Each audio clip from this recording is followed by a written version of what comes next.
What's up, you guys? Matt Jablonski here with The Point of Change. I hope everybody's having a good evening and had a good weekend. I know I definitely did. Thank you guys for showing up. All kinds of people here right away. Awesome to see you guys. Throw me up some recovery dates in the comments. Give me some likes. Give me some loves. Give me a share out in any addiction groups you may be a part of. I'm going to talk a little bit about my Patreon. Let you guys know. Tonight, we are continuing the Music of Recovery month here on The Point of Change. All month, I've been joined by different recovering addicts who are now speakers and songwriters, amazing people who have written the soundtracks to our lives. So the beginning of this month, we started off with Diamond Betcher, the creator of the Recovery Ribbon, celebrating the release of his first album, Dark Lullabies. And then we were joined by Chandalin on the 9th, and then Casey Makes Music on the 16th. And tonight, we are joined by Joe Nestor. So give me some likes, give me some loves, give me some shares out. Let me check some dates here in the... Good evening, everybody. Patrice, Vicky, Dana Moore. Welcome, Joe. He's waiting in the back, right in the green room over here on my screen right now. Pam, how are you? Good to see you tonight. Jessica, thank you for being here. Shasta, welcome, welcome. Pam, hey, Pam, how you doing? Mike Ward, good to see you live, man. Good to see you live. You don't have to drop a hashtag replay, but if anybody's watching this not watching this live, drop me a hashtag replay and let me know you've seen this. Dana Moore shared out. Right on. Thank you, Dana. Good to see you tonight. Brendan Clarkin, best weekend. Right on, brother. Good to hear. Good to hear. Deb Dale, thank you for joining me. Mark Foster's here. Good to see you, Mark. Guys, give me some shares. If you haven't hit that share button, make sure you hit it. Tonight's an awesome one, guys. Tonight is awesome. Tammy Brooks, 143 days today. Right on. Guys, throw up some hearts for Tammy. That is awesome. Love seeing that. Pam with 5718. Josh and Lori Mutimer with 262020 from Augusta, Georgia. Thank you guys for joining me. I love having you guys here. Lindy shared out. Thank you, Lindy. Thank you. Where did I just seen somebody celebrating something. Where was it? Caitlin's here. Hi, Caitlin. Love you, baby. Mwah. B. Clark, what's up, family? Clean date 5/1/18 from Trussville, Alabama. Thank you for being here, B. Clark. So tonight we have Joe Nestor. We're going to see the music video to his song, Never Gonna Take My Soul. And then we'll bring him on and he will talk about his addiction, his recovery, and his music career.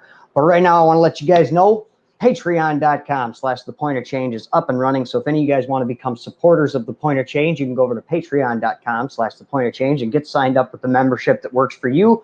Right now, if you sign up at the $25 level, you get your name and your recovery date added to the banner behind me. So if any of you guys are interested, you can head over there. I forgot to put a link in the description, but I will after this video. So it'll be there if you're watching this on a replay. All right, guys, give me some likes, give me some loves, give me some shares out. I'm going to share my screen up here and I'm going to play this music video for how many times?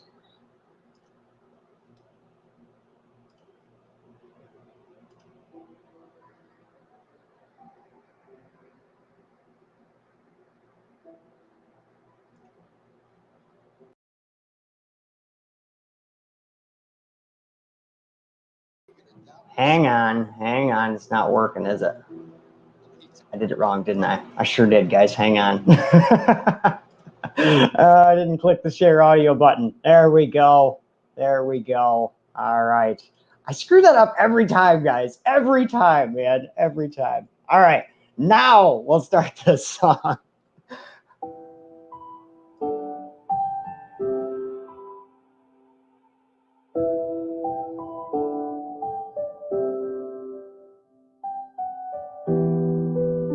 How many times are you going to doubt yourself? How many times are you going to repeat the same mistakes before you finally experience enough pain that you want to make a change? How many times? How many times you gonna tell yourself you giving up? How many times you gonna write it down and rip it up? How many times have you invested in luck? You find that penny facing heads down, will turn around and flip it up.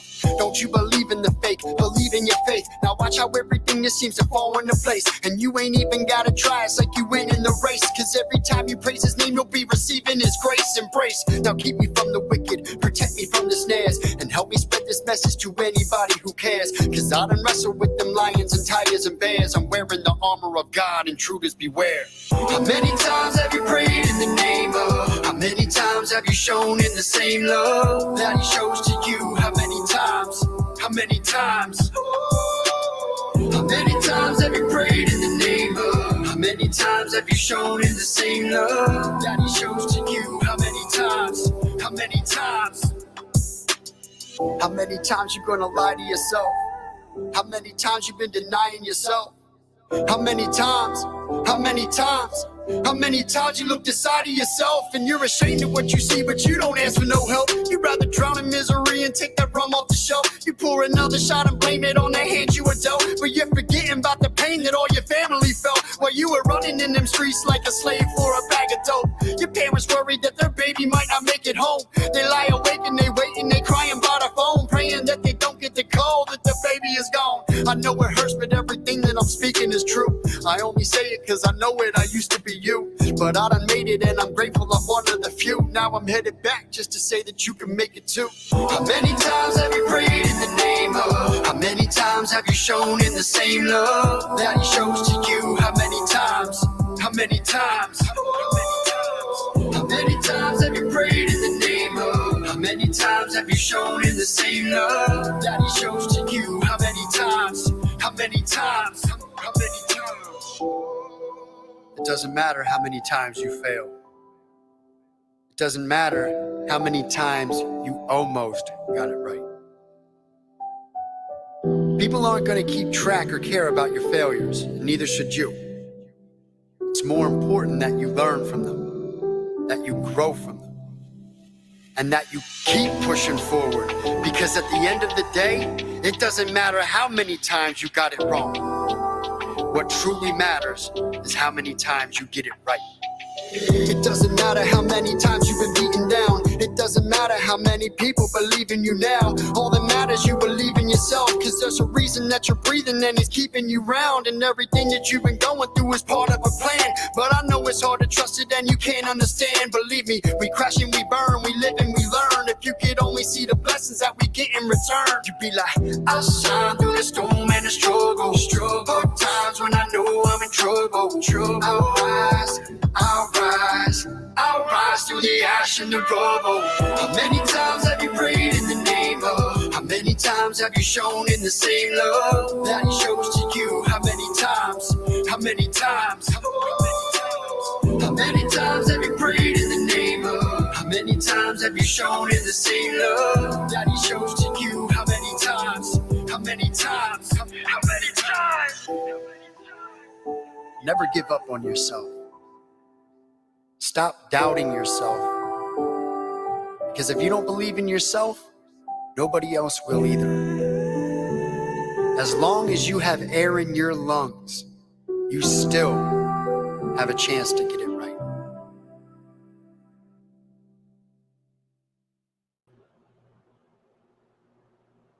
Right on. That was awesome. That was awesome.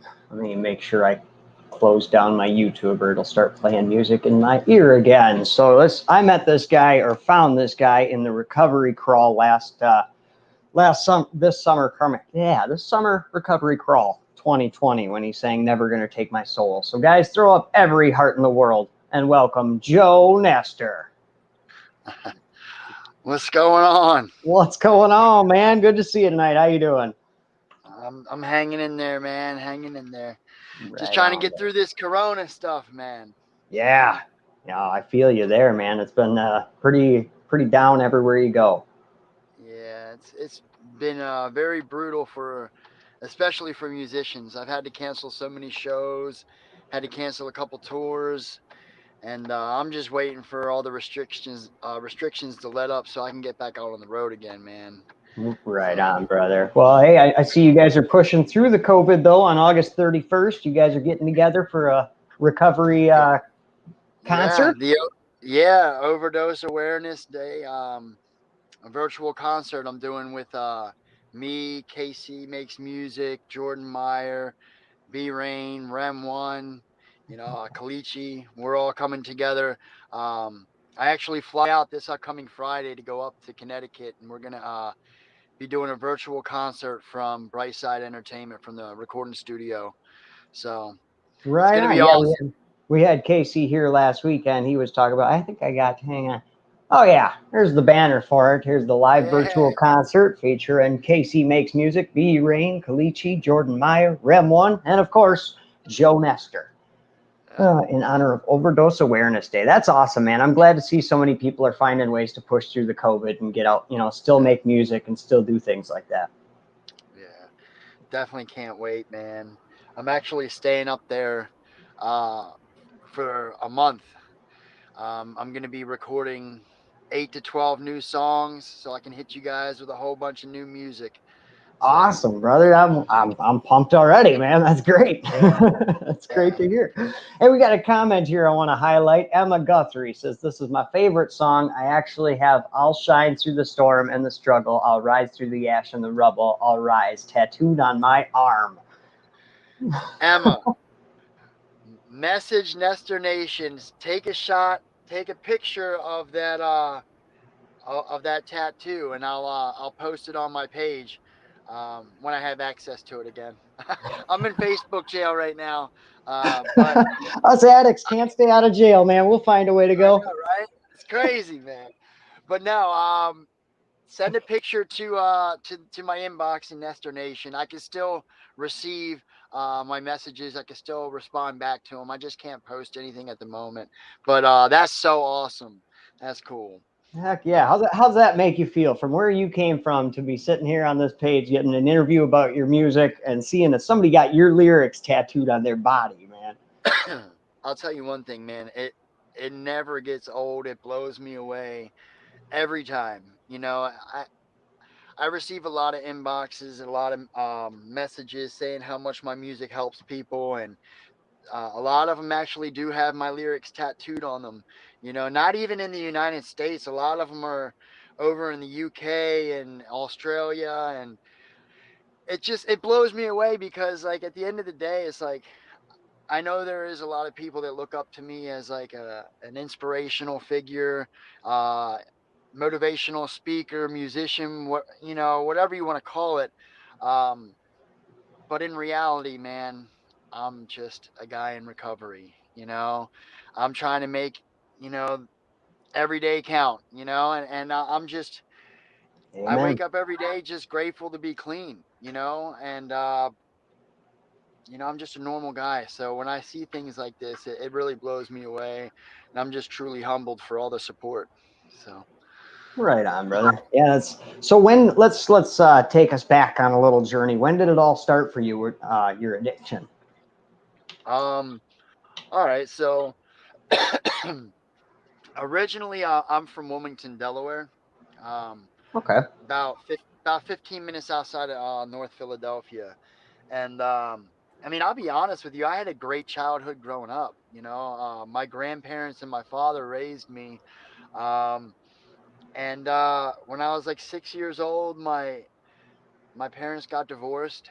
My mom really didn't want to stop partying and things like that. And my dad just, the second I was born, like that was it for him. He was done partying. He quit cigarettes, quit drinking, quit everything. And he pretty much gave my mom an ultimatum, like, listen, like we're gonna give this kid the best childhood ever. We're gonna raise him right, and if you can't stop partying and things like that, then like we're gonna get a divorce and I'm gonna win custody. And he did.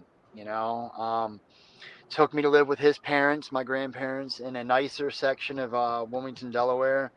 And he did just that, man. He raised me to the best of his abilities. I had a great childhood growing up. I had the same group of friends from the age of 6 all the way out through high school, and never got into any trouble. I didn't do any drugs. I was an all-state baseball pitcher. Um, I loved skateboarding. I loved playing the guitar. And I actually graduated with like a 3 point. I can't remember if it was a 3.2 or a 3.6 grade point average, but I'm right there with you, man. I was you I know, was same way. and none of my friends partied or drank or smoked or anything. Like it's kind of crazy. Like, one thing that my dad told me growing up was like, if you're ever gonna do anything, do it to the best of your ability. Don't half-ass anything that you do in this life. And I kind of took that to heart. So like, I applied that principle to everything. When I started playing baseball, I practiced and practiced and practiced until I was the best kid on the team. I led my team to the championship 2 years in a row, the state championship. I lost both years, but it was all right. You But got there though. I got there, and I picked up the guitar when I was 12 years old. My dad got me a guitar, and I practiced and practiced and practiced. I took lessons every single week until it got to the point where like my teacher was like, he pulled my dad aside and he was like, "Listen, like I've taught your son everything that I know, and I went to college for this stuff." And he's like, not only has he retained this knowledge, but he actually plays it better than me. And he's like, at this point, like I feel like I'm just taking your money, So I just practiced. I practiced. I never half-assed anything, all the way down to skateboarding. I used to So practice until I was sponsored and was like the best kid in the neighborhood. So wow. So you found music before you found drugs then. yeah, yep. I Uh, um I started playing the guitar when I was 12.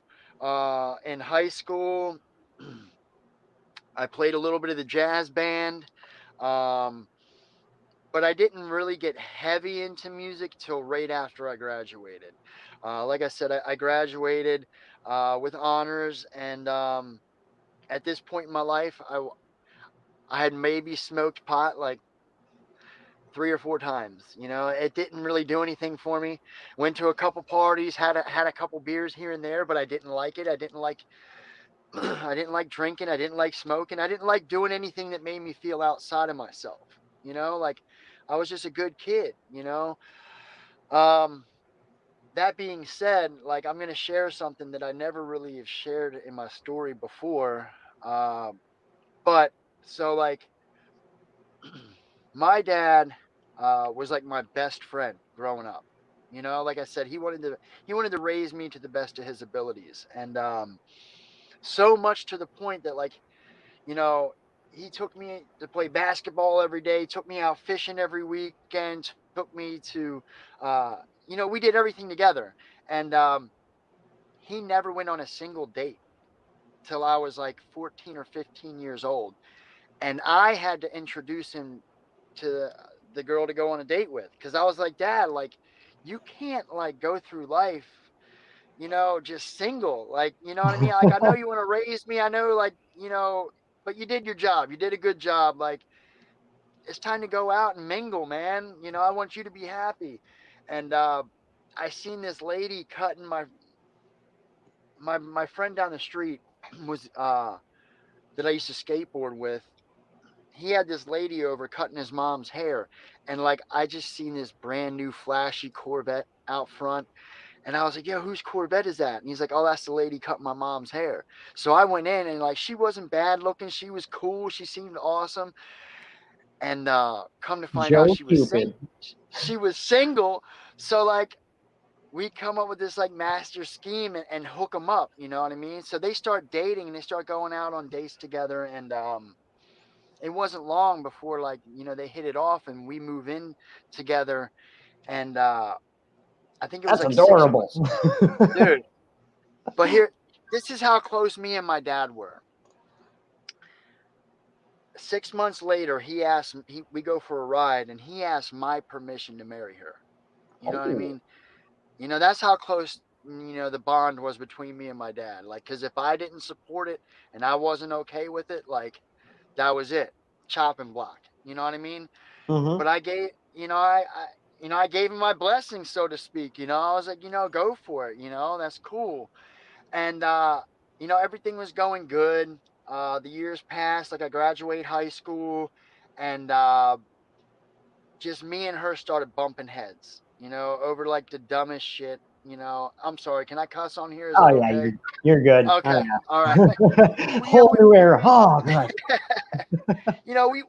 we started bumping heads over like the dumbest little shit, and like I see now, looking back in hindsight, like I was just being an entitled teenager, but to me, like the things that she was asking me to do, like I was like, man, I'm 18 years old, you're asking me to dust the blinds and clean the house and shit. Like, nah, I'm cool, I don't want to do that, you know but we just started bumping heads, and eventually, like, my dad was like, it's not working out. She gave me an ultimatum. She tried to kick me out, and I was like, you can't kick me out. I was like, that has to come from my dad.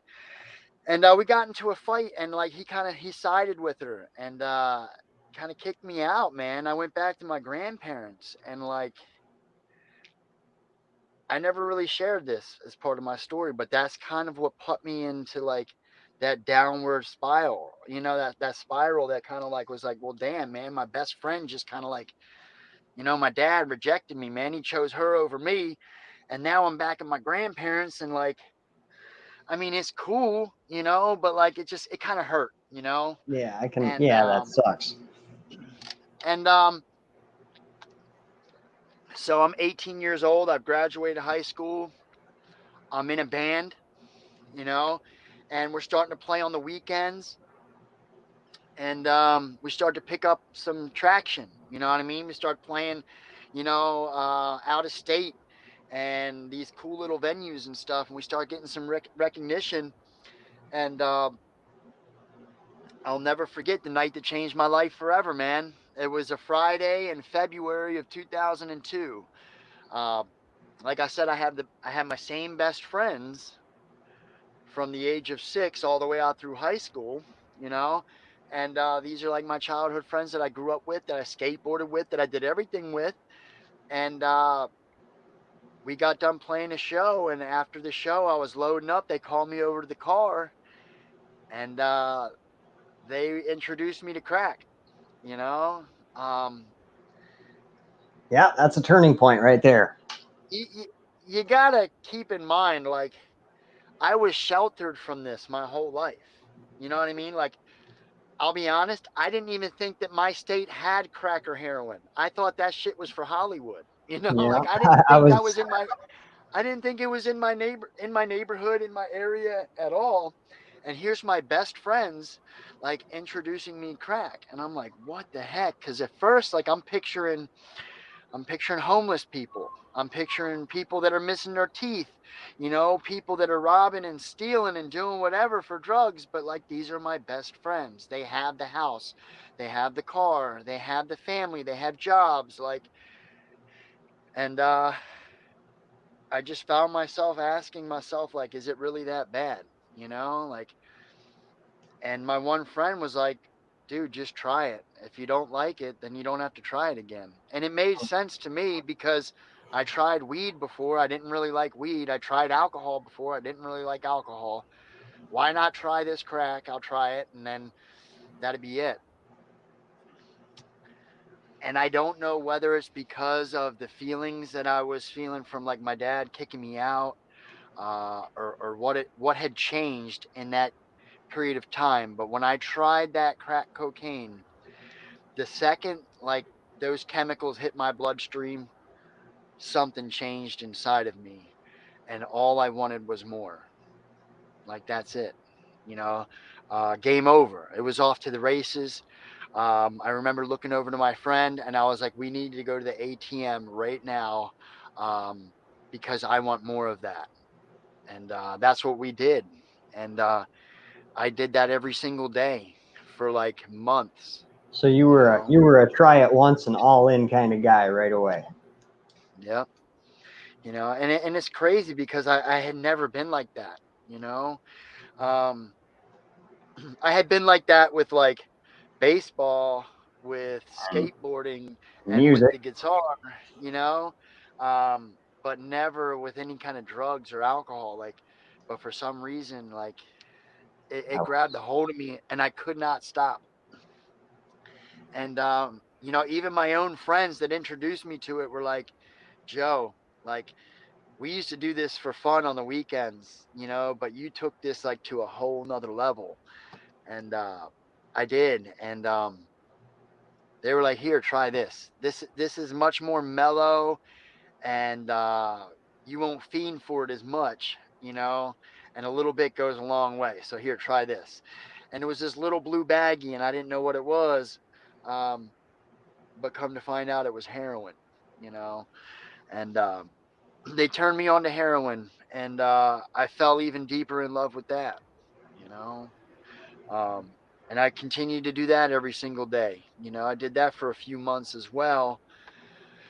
And heroin, like at this point, in just a few short months, from February to like June of 2002, I went from smoking crack to sniffing heroin to shooting heroin, and now I had lost my job. You know, and some of the telltale signs, you know, were starting to pop up, and people were starting to ask questions, and my grandparents were starting to like get very skeptical of what was going on. You know, why are you losing your jobs? You know, why are you sleeping in so much? Why are you sick all the time? Why do you always look so sleepy? Um, and it wasn't until like I started to have thoughts of robbing my grandparents. You know, like I started to have these thoughts like, well, I'm just going to steal my grandparents' jewelry, you know, and I'm going to pawn that. And I'm going to whatever.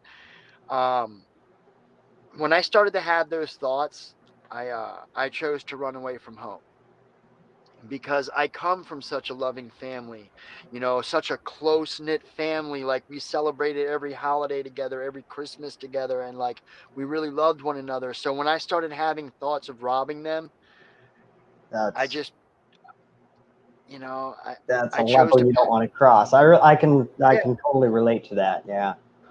yeah. So like I packed a book bag up, you know, and I ran away from home in the middle of the night. And it's crazy to think that I chose to be homeless, you know, because like here's this kid who's like had this sheltered life, and I've had this great childhood, you know, and like I literally chose drugs over that, you know, like I could not stop getting high. I didn't want to stop getting high. And I literally chose to be homeless, you know, and I told myself, like in the beginning, like this is June of 2002. And I'm like, you know what? Like it's summertime. It's not that bad out. It's warm out, you know.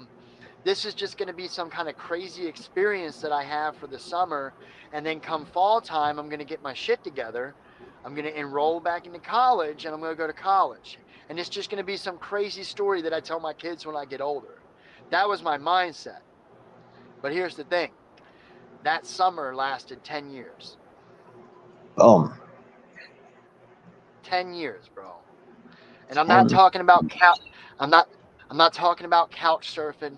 I'm not talking about sleeping at like flop houses from like friends' houses. Like I'm talking about like homeless, sleeping underneath bridges, you know, sleeping in hallways, you know, of abandoned houses. Like it's just for 10 years, bro. For I 10 can't even years. imagine. I really can't even imagine that. And that's the grip that the drugs had on me. You know, that's where my addiction led me. Everything that I said that I would never do, I ended up doing. You know, I said I would never rob and steal. Well, when I ran away from home and I was on the streets and I had to survive, you know, I learned how to shoplift. I learned how to steal. I learned how to rob. And every time I would get locked up, I'd go to jail for a couple months or a year, whatever it would be. And I would learn more things to do, more scams, more schemes. And, you know, by the end of my run, I was robbing banks. And it's crazy, man. You know, I had one time one of the guys that I was getting drugs from told me I was gone for days, and I went to get more from him, and he picked me up down like I was bound and determined not to go home to my dad's house. Like I lived with my dad, and I was just bound and determined to stay as gone as long as I could, because when I got home, I was going to get the third degree, you know. And he told me, just go home. He said, I've been there before. I've been gone for days. Just go home. And for me, like hearing the guy that I'm getting drugs from trying to give, tell me advice to go home, like in one sense, I was like, who You the know, hell it's are bad. you? But on the other hand, like I was like, maybe I should go home. Maybe I should. And, and I went home that night and I'm really happy that I did. And I guess that's just a quick message for anybody watching that if you are struggling or anything, just go home, just reach out, just stop, make that amends. And it doesn't have to go to the lengths that me and Joe went. It doesn't have to go that far. And that's it, man. Everybody has different bottoms. Mm-hmm. Everybody, and I guess it all depends. It's all up to you, man. It's like, everybody says like, this is my bottom. This is my bottom. Your bottom is whenever you choose to like stop digging. Yep. It's like when you fucking choose to like hang up that shovel, like, all right, I'm done. Like, this is my bottom. Yeah. Around Um, here, we don't even call it rock bottom. We call it the point of change. that's it. Because as That's it. I've said in the past, man, when you think you've hit the bottom, you find out rock bottom has a basement. You can go lower. Trust me, you can always go lower. So one guy might get right after, oh, I don't have enough money to pay for my gas today. I gotta stop. I gotta stop. And another guy, it takes 10 years on the streets. So what was the turning point? What was the point you got to where you reached out? So it's pretty cool, man, because this is where like God really like he intervened, man. Like he literally had to come down and like shake me. You know what I mean? Because like I had been getting high for 10 years. I had been homeless, everything from shoplifting to selling myself to robbing banks. Been in prison for years at this point, and the same best friends that I was running with that introduced me to drugs, they ended up becoming homeless with me. We spent so many years together just getting high. But even them, like they were able to like, you know what? I'm done. That point of change. I'm done. I'm going to go get clean. Well, my one friend um, stopped getting high in 2007. And that was the same year that I lost both of my grandparents, fairly close to one another. So I went off the deep end. I kept running for a couple more years. Um, but this is the thing. This is where God really came into my life because it was December of 2012, and it's freezing cold out. I'm homeless. We had been robbing some banks, and the pressure was on. The heat was on us, and my friends wanted to hit this bank across state lines. It didn't seem right. Nothing about it. It was close to a police station. Everything about it seemed wrong. Um, but nonetheless, they were going to do it. And out of the blue, I get a phone call, and it's from my best friend, the same person who had introduced me to crack and heroin 10 years ago. And he was clean. He was in Florida.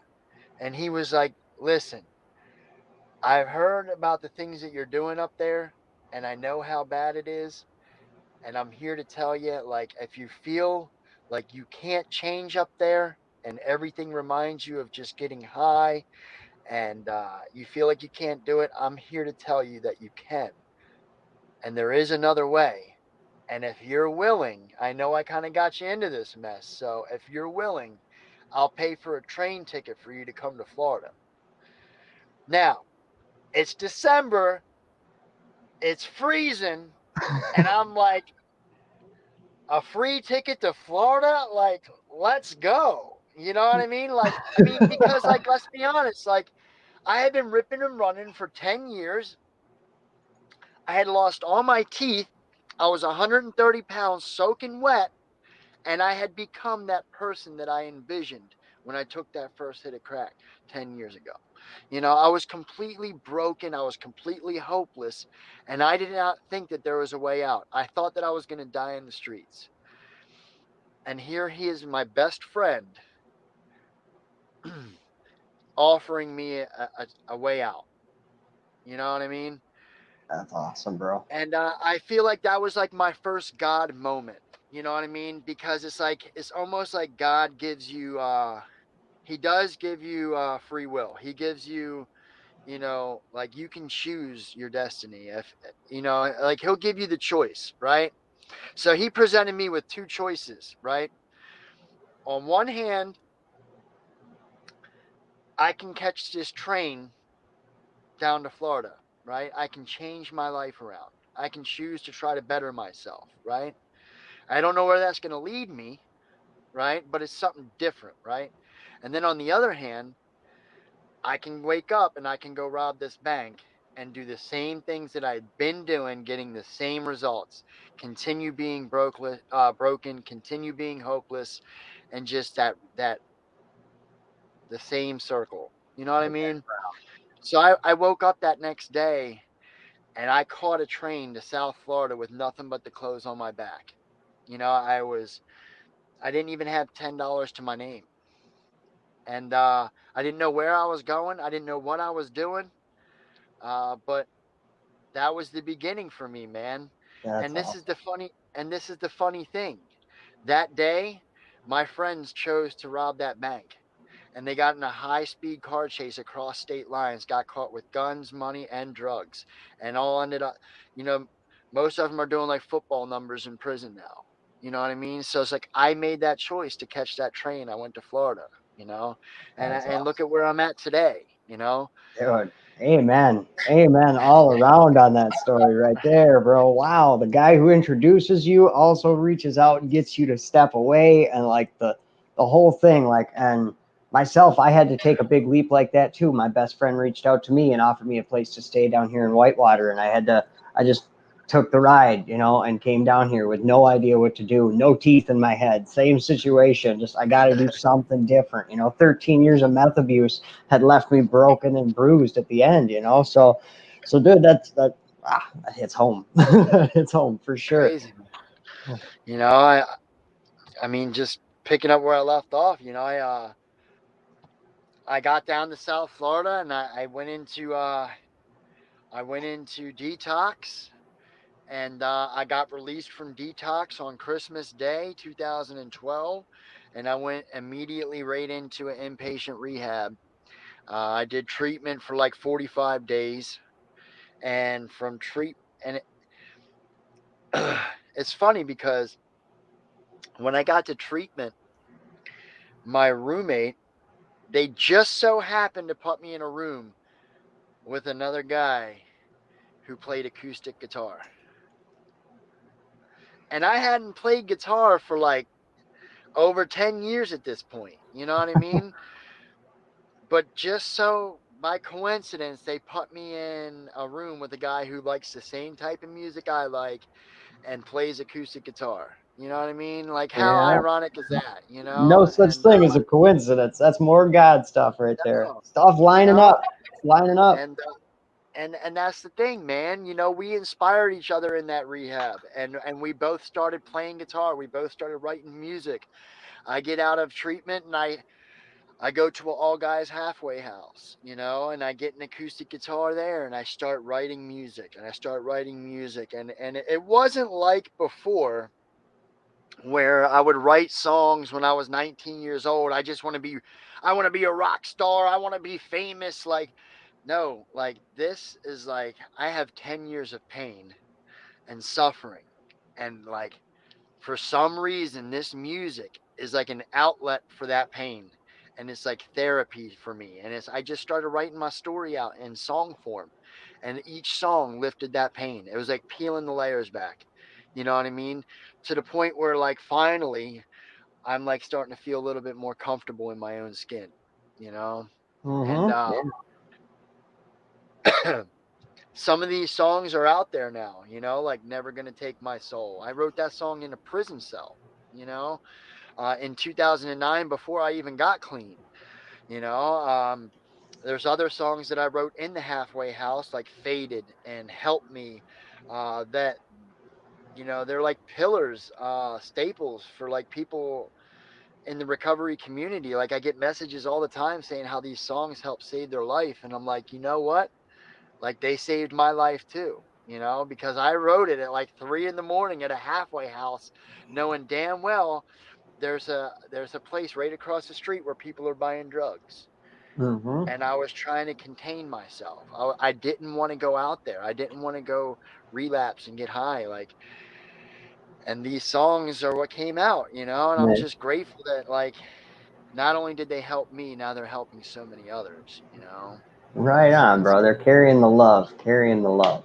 So I heard you say in one of your videos that you played at coffee houses. I think I watched your video on A String of Hope. Now, did you get signed right after playing in the coffee houses? very shortly after, so I've always been very shy. I deal with social anxiety. I mean, I know I had this platform. I have all these people look up to me, and I know I play shows with all these people. But if you really knew me, you would know I suffer severely from social anxiety. And the guys they would tell me every day, every week, you got to go to this coffee shop. They do open mics there. They'll love you. And I'm like, nah, I'm good. I don't want to. I don't want to do that. And I would always tell them these songs are they're like chapters to my life. And if I go in front of all these strangers and I perform these songs and then they don't accept it, man, it's like they're rejecting my life, and I can't handle that rejection. And that was just fear, you know. Mm-hmm. And we got to walk through that fear, and that's what recovery teaches us. And I'm thankful that I had a good group of brothers and a good support group behind me to help me, push me and help me walk through that fear and kind of hold my hand, because I went to that coffee shop and I started performing, and they loved it, man. They invited me back week after week after week, to the point where it was packed. The coffee house would be packed, and there was all these other halfway houses and recovery spots. People were hearing about my music, and they were coming here to listen to it, and it was awesome. And it got to the point where people were like, Joe, we're tired of having to come here every single Wednesday just to hear your music. We want to hear you every day. You need to create some social media platforms and put your music out there. And at first, you got to keep in mind, I was homeless for 10 years. So I didn't know what Facebook was. I didn't know what YouTube was. I'm like, you guys got to help me. I don't know how to do any of this stuff. So they created these social media platforms for me, and I That's put it up awesome. there, and yeah, right. It's funny. That's how consumed I was when I was in my addiction. You know what I mean? When I say I was homeless and I was like bottom of the barrel, hardcore, that was me. I Mm-hmm. didn't I never had a Facebook. I never had a YouTube. I didn't take pictures. I didn't nah, that wasn't me. I was too busy ripping and running. Mm-hmm. So And when now you sit so when here they with this luxurious beard. ah, man, it's crazy. God is so good, man, because I had them friends that helped me create that social media stuff, and then literally a month later I was signed to a record label. That's And crazy, bro. yep. And Crazy how quickly God works. I started this page and things just started going for me. The same thing, when you have something to give, when you really have something that provides value to people's lives, it's crazy how, people pick up on that real quick. So, I mean, that's exactly why your music took off, because it's very apparent. Your music is awesome, brother.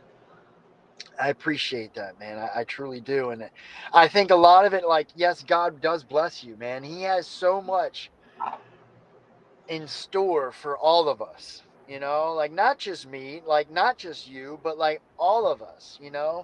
But at the same time, he knows our motives, you know, and he knows our hearts better than anybody, better than ourselves. And if you're not doing it for the right things, or you're not, you know, if your intentions aren't really matching up, people will see through that, genuine, our followers can see through bullshit. You know what I mean? Mm-hmm. And that's just being real. No, you can't And bullshit a bullshitter.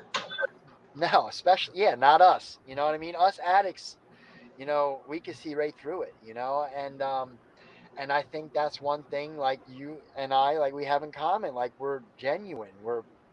We're pure. It's straight from the heart. I'm not doing it for attention. I'm not doing it for the likes or the views or any of that. I'm just doing it to share my story. And it helps Because me. It helps me to do this, So, and that's it. And yeah. that's it. Like we help each other. Each song that I write helps me. It keeps peeling back them layers. Like I said.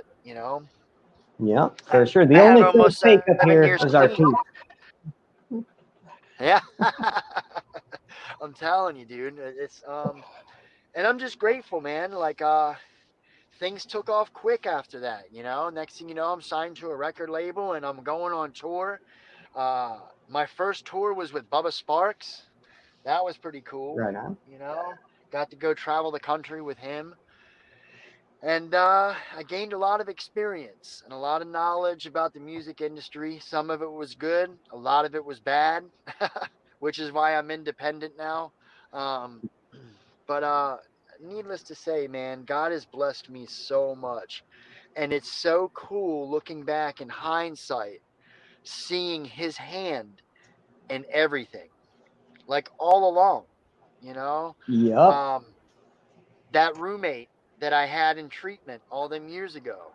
I don't know if you follow him or know him, Logan Bruce.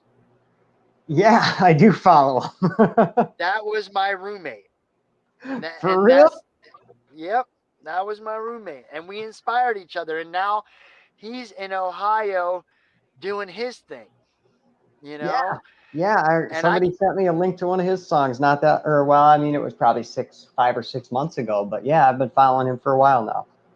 yeah, and then I don't know if how deep you follow me or know my story, but Rem One.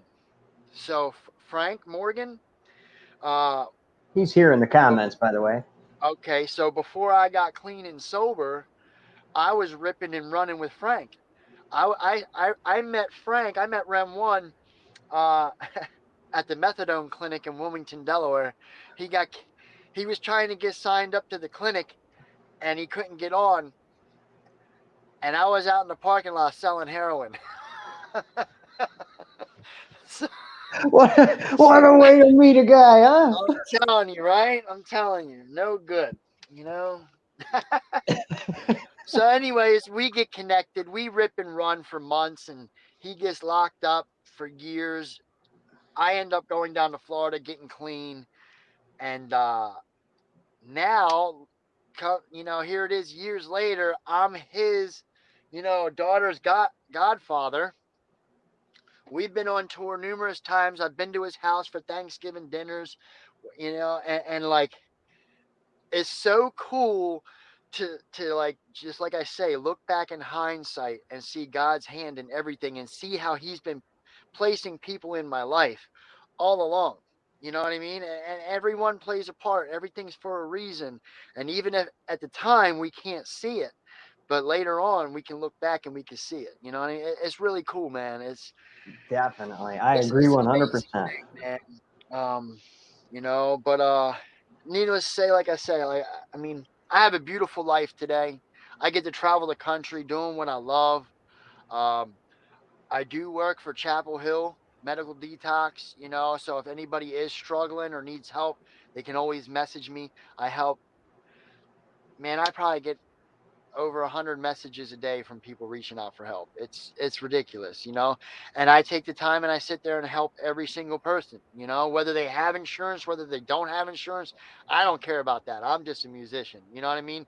I'm going to give you some kind of resources to get some kind of help, and I don't care what I got to do that, you know what I mean?